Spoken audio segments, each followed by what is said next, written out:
네, 오늘 말씀은 베드로후서 2장입니다. 베드로후서 2장 5절부터 읽겠습니다. 옛 세상을 용서치 아니하시고 오직 의를 전파하는 노아와 그 7 식구를 보존하시고 경건치 아니한 자들의 세상에 홍수를 내리셨으며, 이런 말씀이 나오거든요. 옛 세상을 용서치 아니하셨다. 우리 모든 인간은 태어나서 아담의 세상에서 시작을 하잖아요. 아담의 세상에서 시작을 하고, 또 하나님의 열망이신 우리 사람을 구원하고자 하시는 그 하나님의 열망 가운데서 우리가 구원을 받습니다. 우리가 구원을 받는데 물 가운데서 건진 바 같이 받는 거거든요. 그래서 베드로전서 4장 21절에 보면 물은 예수 그리스도의 부활하심으로 말미암아 이제 너희를 구원하는 표니 곧 세례라. 육체의 더러운 것을 제하여 버림이 아니요 오직 선한 양심이 하나님을 향하여 찾아가는 것이다. 물 하면은 우리가 노아 때 그 물로 심판받은 것이 생각이 나죠. 왜 하나님은 그렇게 물로 심판을 하셨어야 될까요? 그냥 왜 꼭 그렇게 제가 옛날에 여기 뉴질랜드에서 그때 신학교 갔을 때 아주 어린 여기 뉴질랜드 애였어요. 걔가 그러는 거야. 왜 이렇게 죽이는 게 맞냐는 거야, 구약에는. 그러면서 막 그 얘기를 하더라고요. 그러니까 그런 거를 보면 하나님을 이렇게 다 죽여야만 돼? 사랑의 하나님인데? 막 이렇게 얘기를 하잖아요. 근데 사실 심판은 사랑하기 때문에 심판이 있거든요. 굉장히 역설적인 건데, 이 하나님의 궁극적인 목적은 우리를 구원하시는 거예요. 근데 이게 심판이 있어서 거기서 우리를 구원하시는 거거든요. 그러니까는 우리가 이제 뭐 이렇게 살다 보면, 야, 무슨 일이 생긴대. 뭐 세상이 어떻게 될 것 같아. 마치 심판이 곧 올 것 같이랑 막 이런 두려움들을 막 사람들이 얘기를 한단 말이에요. 근데 그런 것들은 우리의 삶 같은 삶이나 우리의 모든 것들은 사실 하나님 손에 있는 거잖아요. 하나님이 만드셨고, 하나님이 어떻게 이렇게 하나님의 경륜 가운데 있잖아요. 하나님의 운영하심 가운데 있잖아요. 그러니까 사실 다 하나님 손에 있는 거거든요. 그러니까 심판도 마찬가지인 게, 하나님이 이게 다 쓸어버릴래 이런 그게 아니라 그것을 통해서 하나님이 구원하고 싶으신 것이 있으신 거예요. 그래서 그 물을 통해서, 하나님의 물의 심판을 통해서 노아의 세상에 심판을 하셨단 말이에요. 근데 저는 이제 이 구절을 읽으면서 그런 생각이 들어요. 내가 노아다. 내가 노아고 내 안에 친 노아가 있고 반 노아가 있는 거예요. 그러니까 친 노아는 하나님의 말씀을 따르고, 노아는 당대의 완전한 자라 그랬잖아요. 그러니까 완전한 자라는 것은 뭐예요? 사실 인간이 어떻게 완전할 수가 있겠어요? 하나님이 완전하다라고 쳐주시는 거잖아요. 그거는 내 안에 있는 그리스도를 보고, 내가 내 안에 하나님의 영이 있는 것을 보고, 하나님이 너는 완전한 자다라고 칭하는 거예요. 칭의라 그러잖아요. 로마서에 보면. 칭하는 것뿐만이 아니라 하나님이 내 안에 계시기 때문에 나는 의로운 자가 되는 거예요. 그래서 그런 친 노아가 있고, 반 노아는 뭐냐? 그걸 반대하는 거죠. 지금 세상도 다 그렇게 돌아가잖아요. 이 기독교를 되게 반대하는, 안티크라이스트가 있고, 정말 친 하나님, 진짜 하나님이 나의 구주시다. 하나님이 진짜 이 창조주 하나님이시다. 이렇게 믿는 사람이 있잖아요. 이게 반대가 있는 거예요. 근데 내 안에 그게 있다는 거예요. 그래서 저는 이 노아의 심판에 대해서 이제 창세기 7장 읽으면서 딱 보니까 그런 생각이 들더라고요. 하나님이 내 안에 물의 심판을 하시는구나. 하나님이 내 안에 하나님이 영이 있어서 하나님의 말씀을 받아들이는 부분. 그래서 그 말씀을 쫓아서 방주를 짓고, 하나님의 계명을 쫓아서 하라는 대로 따라가면서, 우리는 사실 사실 오랜 시간 동안 우리 안에 믿음의 방주를 졌잖아요. 그러니까 그렇게 지어가면서 있는 반면에 한편으로는 하나님의 말씀에 불순종하고 이 세상 것이 좋아서 세상 것을 쫓아가려고 하는 마음이 있어요. 그래서 그 밑에 보면 소돔과 고모라 성을 멸망하기로 정하여 죄가 되게 하사 후세에 경건치 아니할 자들에게 본을 삼으셨으며, 그 말씀이 있잖아요. 롯의 시대도 마찬가지예요. 롯이 소돔과 고모라라는 환경 속에 있었지만, 이게 겉으로 보이는 환경이기도 있지만 롯이라는 사람 안에 친노아가 있고 친롯이 있고 반롯이 있는 거야. 그러니까 내가 하나님을 쫓아가는, 진짜 롯도 하나님이 여기 보면은 무법한 자의 음란한 행실을 인하여 고통하는 의로운 롯을 건졌다 이 말이잖아요. 의로운 롯이 있는 거야. 하나님 보시기에 의로운 부분이 있는 거예요. 하나님 말씀을 받고 하나님의 뜻대로 살아가고 싶어하는 롯이 있었던 거야. 그런 반면에 또 한편으로는 소돔과 고모라 같은 그런 완전히 세상에 빨려 들어가려고 하는, 그리고 그것을 마음속으로 즐기는 그것이 있을 수, 그럴 때는 하나님의 불의 심판이 있을 수 있는 거죠. 그래서 물의 심판이든 불의 심판이든 우리가 인생을 살면서 물 심판, 불 심판 받지 않나요? 사실 인생 60 살면 물 심판, 불 심판 받아본 거예요. 물 심판, 불 심판 받아보면서 거기서 하나님을 우리가 배웠거든요. 응? 아, 하나님은 이런 분이고 내가 이렇게 살아야지 하나님의 그 안식 가운데 들어가고 주가 마련하시는 그 복락을 누리면서 사는구나. 이거를 이제 깨닫는 거거든요. 근데 그런 게 전혀 없다. 하나님의 운행하심 가운데, 하나님의 경륜 가운데서, 경륜이라는 건 하나님의 매니지먼트거든요. 그러니까 하나님의 그런 운행하심, 경륜 가운데서 내가 진짜 그걸 깨달아가면서 하나님을 찾아가는 거예요. 그러니까는 베드로전서 4장 21절에 오직 선한 양심이 하나님을 향하여 찾아가는 거라고 그러잖아요. 우리가 하나님을 향해서 우리가 찾아가는 거예요. 하나님을 향해서 찾아가면서 하나님의 뜻대로 방향을 맞춰가는 거예요. 하나님을 향해서 가고 있는 거예요. 그래서 노아든 롯이든 그 당대에 그 상황도 있었겠지만 우리가 노아고 우리가 롯이에요. 그래서 우리 마음에 물심판이 있을 때도 있고 불심판이 있을 때도 있는 거야. 그래서 물심판을 당하면 뭐예요? 그게 심판이니까, 심판이라는 어감 자체는 상당히 안 좋잖아요. 내가 완전히 그 하나님 앞에 거부당하는 것 같고 징계받는 거고 막 이런 생각으로 하잖아요. 근데 심판이 있었기 때문에 구원받는 거예요. 어떻게 보면. 왜냐하면 물에 빠졌어. 물 심판을 받고 있어. 죽겠죠. 죽기 일보 직전이죠. 이제 조금 있으면 이제 숨이 넘어갈 것 같아.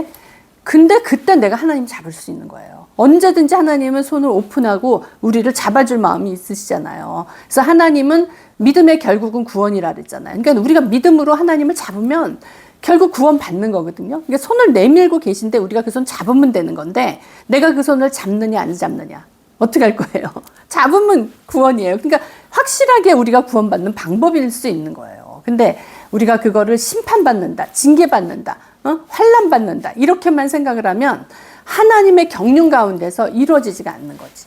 하나님은 그러한 상황들, 물심판, 불심판 이런 것들을 통해서 우리를 몰고 가시면서 사실 구원의 길로 인도하시는 건데, 내가 그거를 깨닫지를 못하고 그냥 물심판만 그거 하면서 끝까지 하나님을 거부하면서 그냥 물에 빠져서 죽어버리면 끝나는 거죠. 소돔과 고모라 떠나라 그러는데 떠나지 않으면서 거기에 있으면 그냥 그 불에 타는 거죠. 그죠? 나중에 죄밖에 남지 않는다 그러잖아요. 죄는 나중에 불이 안 붙어요. 죄는 불을 붙일 수가 없잖아요. 그렇게 아무것도 안 남는 그게 되잖아요. 그래서 우리가 정말 하나님은 우리에게 의로운 롯이라고 말씀하시는 거예요. 완전한, 당대의 완전한 자다라고 노아에게 말씀하시는 거잖아요. 우리가 우리의 어떠함을 보시는 게 아니라 우리 안에 하나님의 그 영이 들어와 있는 거 보고, 그리스도를 내가 영접한 그거를 보고 우리가, 하나님은 그 영이 연합된 우리가 귀한 거예요, 하나님한테는. 그래서 욥을 보세요. 욥을 한번 생각을 해보면은, 욥도 그래요.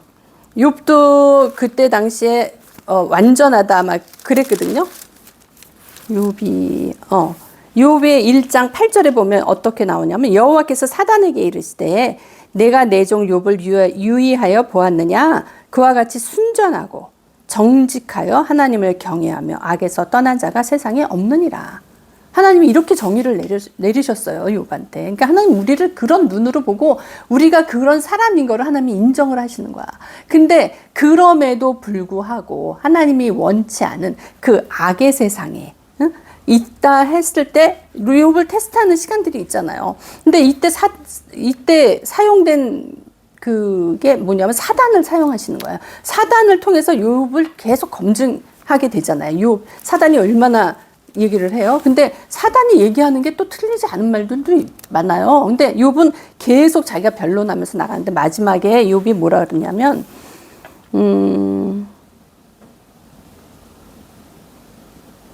욥이 42장 3절에 보면 무지한 말로 이치를 가리우는 자가 누구니까 내가 스스로 깨달을 수 없는 일을 말하였고 스스로 알 수 없고 헤아리기 어려운 일을 말하였나이다. 내가 무슨 말을 했는지 모르겠다는 거예요. 그러니까 우리가 하나님의 진리의 말씀으로 나를 보지를 않고 하나님의 눈으로 나를 보지를 않으면 내가 옳다라는 생각을 할 수가 있죠. 모든 사람들이. 그 기준이 내가 되면은 내가 옳다고 그러고 내가 옳다고 그러고 욥도 마찬가지로 그렇게 행동한 거야. 근데 나중에 이제 욥이 이런 과정을 다 거치고 하나님을 대면해서 보니까 내가 지금 무슨 짓을 했나 이 생각이 드는 거예요. 그러면서 내가 헤아리기 어려운 일을 말했다. 나도 무슨 상황에서 얘기했는지 모르겠어요. 나도 내가 무슨 짓을 했는지 모르겠어요. 이 얘기하는 거잖아요. 내가 말하겠사오니 주여 들으시고 내가 주께 묻겠사오니 주여 내게 알게 하옵소서. 정말 하나님이 우리를 알게 하셔야지 우리가 깨닫는 거거든요. 근데 그 도구가 심판이라는 거예요. 물의 심판, 불의 심판. 우리가 살면서 받는 그거에 대해서 두려워할 것도 없고 이때가 하나님 만날 때다라고 내가 인정을 해야 돼. 그러면서 진짜 그때 나를 보는 거예요. 내가 어떤 사람인지. 하나님이 보시는 내가 누군지. 하나님은 나를 이렇게 보셨구나. 그래서 하나님이 이걸 물로 씻으려 그러시는구나. 이 물은 세례라 그랬는데 이 세례로 나를 지금 나의 그것을 살리는 게 아니라 세례는 죽는 거예요. 물 속에서 죽잖아요. 다 노아의 방주에 들어간 그 8식구만 살고 나머지는 다 죽잖아요. 그러니까 내가 안에 하나님을 거역했던 거, 하나님이 심지 않은 것들은 다 죽어야 되는 거예요. 그래서 심판이 필요해요. 죽음이 반드시 있고 나는 마땅히 죽어야 될 사람이다라고 나의 부분을 인정을 해야지 그 다음에 부활이 되는 거예요. 그래서 노아의 식구가 8명이에요. 8이 부활이거든요. 8이라는 숫자는 부활을 상징하거든요. 그러니까 그 물속에서 나와서 부활하는 거예요. 죽음에서 죽어야지 부활이 있는 거예요. 그러니까 죽고 완전히 물에 잠겨서 죽고 나왔을 때 부활 생명으로 나오는 거예요. 그래서 욥이 뭐라 그러냐면 그러므로 내가 스스로 하나고 티끌과 재 가운데서 회개하나이다. 우리가 반드시 이 과정이 있어야 되잖아요. 이 과정이 있게 되면 그 부활의 생명에 참여하게 되는 거죠. 그랬을 때 진짜 하나님이 나를 통해서 일하는 것을 알게 되고 하나님이 나에게 말씀하시는 것을 어떠한 잘못된 필터를 통하지 않고 정말 진리의 말씀을 우리가 받을 수 있는 상황이 되는 거예요. 왜냐하면 아무리 좋은 말을 해도 절대 받아들이지 않고 절대 받을 수 없는 상황에 있는 사람들이 있더라고요. 보면 말이 안 통한다 그러죠. 그게 안 들어가지는 거예요. 우리가 빛이 오면 어둠이 사실 떠나잖아요. 빛이 오는데 근데 어둠이 깨닫지 못하는 게 있거든요. 그러니까 항상 양면성이야. 빛이 오면 어둠이 떠나야 되잖아. 근데 빛이 왔는데 어둠이 빛을 깨닫지를 못해. 그러기 때문에 하나님의 심판이라는 도구를 사용할 수밖에 없는 게 있는 거예요. 그러니까 그 어둠을 없애야 되잖아요. 그러니까 심판을 통해서 하나님이 그 어둠을 없애시는 거야. 그게 하나님의 특별한 방법이고 사랑이죠. 거기서 우리가 하나님을 만나는 거야. 그 심판을 통해서 하나님의 물에 잠겨서 그냥 다 나의 이 잘못된 것, 하나님의 대적하고 하나님의 것이 아닌 것들을 하나님이 다 어떻게 보면 물속에 잠겨서 죽여주는 거, 사망으로 가는 게 우리에겐 복인 거예요. 그게 그대로 있는 한은 우리는 거기에 같이 살아야 되는데 그 갈등 속에서 어떻게 사냐 이거죠. 그러니까는 하나님이 반드시 죽음이 있어야지 부활이 있는 것처럼 하나님의 경륜 가운데서 우리가 나가는 이 모든 상황들이 다 그 뜻이 있다는 거예요. 그러니까 지금 나에게 벌어지는 일이 좋은 일이 있으면 물론 좋지만 설사 내가 지금 사는데 너무 곤고하고 힘들다 하더라도 그것이 하나님한테 하나님이 주신 선물일 수 있다는 거예요. 그것에서 내가 하나님의 뜻을 찾으면 나는 부활 생명으로 그냥 넘어가는 거죠. 부활 생명이 기다리고 있는 거죠. 하나님이 그걸 마련해 놓고 방주로 마련해 놓고 우리를 부르시고 계신 거예요. 근데 내가 거기에 물에 빠졌다고 원망 불평만 하고 그냥 그 상황에서 아무런 하나님의 그거를 못 받는다면 우린 그거로 그냥 끝나는 거잖아요. 그리고 그게 10년, 20년, 30년, 40년 계속 나의 인생 동안 그 상황이 된다 그러면 얼마나 곤고하겠어요. 근데 우리가 그래서 하나님의 뜻을 찾는 게 참으로 중요하다는 생각이 듭니다. 그래서 그 말씀을 하신 거예요. 베드로, 자꾸 내가. 베드로전서 4장 21절에 물은 예수 그리스도의 부활하심으로 말미암아 이제 너희를 구원하는 표니. 그런 표라는 거예요. 물이 구원하는 표. 심판이 구원하는 표. 물 심판이 구원하는 표. 곧 세례와 육체의 더러운 것을 제하여 버림이 아니요. 그런 것들을 막 죽이고 막 이런 거에 초점이 오직 선한 양심이 하나님을 향하여 찾아가는 거라는 거예요. 우리가 하나님을 향해 가기 위해서 하나님이 그런 것들을, 그런 과정들을 다 마련해서 사실 예수 그리스도는 이런 과정을 통해 가지고 부활하신 거거든요. 예수님도 물심판, 불심판 다 받은 거, 불심판 얼마나 처절하게 받았어요. 그죠? 그리고 부활하시고 하나님 오른편에 앉으시고 우리를 품고 앉으셨어요. 우리가 하나님과 연합이 됐단 말이에요. 그러니까 하나님이 그런 상황 가운데 들어가기 위해서 이런 과정들이 우리에게 있는 거예요. 그러니까 구약부터 사실 신약까지 우리가 신약에 들어서 예수님 오시고 우리에게 새 생명으로 하나님이 새 사람으로 만들어주시지만 이런 모든 말씀이 사실은 다 하나님 말씀이잖아요.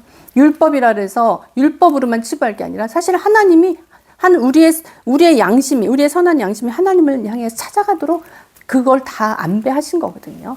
그러니까는 말씀을 우리가 그렇게 생각을 하면 우리 인생에서 벌어지는 일들이 다 의미가 있다는 거죠. 그리고 하나도 버릴 게 없고 결국은 이걸 하나님을 찾아가는 이게 길이구나.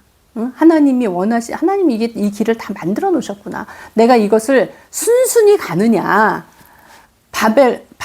이스라엘이 바벨론의 포로로 들어갈 때 순순히 가야 됐었는데 그게 하나님의 뜻이었잖아요. 근데 순순히 안 갔잖아. 응? 그러니까 징벌이 오고 막 이랬잖아요. 그리고 하나님이 그 바벨론 밑에서 70년을 그 포로로 사는 게 아버지의 뜻이었어요. 거기 그 하나님의 뜻이 뭔지를 우리가 찾는 게, 그러니까 우리 인생에서 정말 중요한 거는 우리의 양심이 하나님을 향하여 찾아가면서 이게 무슨 뜻이냐면 하나님의 뜻이 무엇입니까? 도대체 나에게 향한 하나님의 뜻이 무엇입니까? 그리고 하나님의 궁극적인 목적이 무엇입니까? 하나님의 궁극적인 목적은 나는 너 안에, 너는 내 안에 하나 돼서 같이 사는 거. 그리고 하나의 주님의 나라를 이루는 거. 그러게 하기 위해서 우리가 하나님의 사람으로 바뀌는 거죠. 그죠? 바뀐다는 게 나의 어떠한 애쓰고 힘쓰고 그냥 받아들이는 거예요. 하나님의 뜻을 받아들이고 하나님의 영을 받아들이고 그냥 하나님을 영접하는 거예요. 그래서 그분과 함께 가는 거. 그러면은 우리가 그냥 어떠한 것도 순종하면서 갈 수 있다는 거죠. 그게 다 하나님의 길로 아버지의 뜻으로 우리를 인도하는 것이기 때문에 우리가 안식 가운데 들어가죠. 그죠? 노아 빼고 7식구라 그랬죠. 7은 안식이잖아요. 6일 동안 일하시고 7일 날은 안식하셨잖아요. 그리고 8일 날에 부활하셨잖아요. 그러니까는 이게 다 숫자도 다 의미가 있거든요. 그러니까 우리가 정말 그 하나님의 뜻에 쫓아가야지 안식이 있는 거예요. 하나님 가운데 안식이 있는 거예요. 그래서 저번 주도 얘기했잖아요. 은혜와 평강이 있을지어다. 은혜, 하나님으로 받은 그 은혜. 그 가운데 평강을 우리가 누리는 거거든요. 그러니까 평강, 안식 이런 거는 7일 일어나는 거예요. 그래서 그 하나님의 그 말씀의 그 뜻대로 우리가 이렇게 쫓아가면서 사는 게 중요하죠. 그래서 말씀 가운데서도 우리가 참 이런 작은 부분들도 사실 이게 베드로 전후서에 있는 말씀인데 또 창세기 7장 말씀하고 연결되고 노아도 그렇고 이게 성경이 다 사실은 맥락적으로 다 연결이 되는 거잖아요. 그래서 결국은 우리가 하나님을 찾아가는 그리고 하나님과 연합돼서 가면서 하나님의 뜻대로 같이 살아가는 그런 과정이 있는 거니까 사실은 우리가 평강이 있을 수밖에 없죠. 우리가 정말 이거를 제대로 깨닫는다면 우리 안에 평강이 있을 수밖에 없죠. 여러분 모두에게 은혜와 평강이 넘치시기를 예수님 이름으로 축복합니다. 기도합니다. 아버지 하나님 감사합니다. 하나님께서 정말 우리에게 많은 그 메시지를 주셨고 우리를 그 선한 길로 인도해 주심을 감사드립니다. 오늘도 이렇게 좋은 환경 가운데서 아버지가 주시는 모든 것은 선하고 또 그 뜻이 있는 줄 믿습니다. 아버지 하나님, 우리가 정말 아멘하며 아버지의 뜻을 쫓아가는 모두가 될 수 있도록 축복하여 주옵소서. 감사드리며 예수님 이름으로 기도드립니다. 아멘.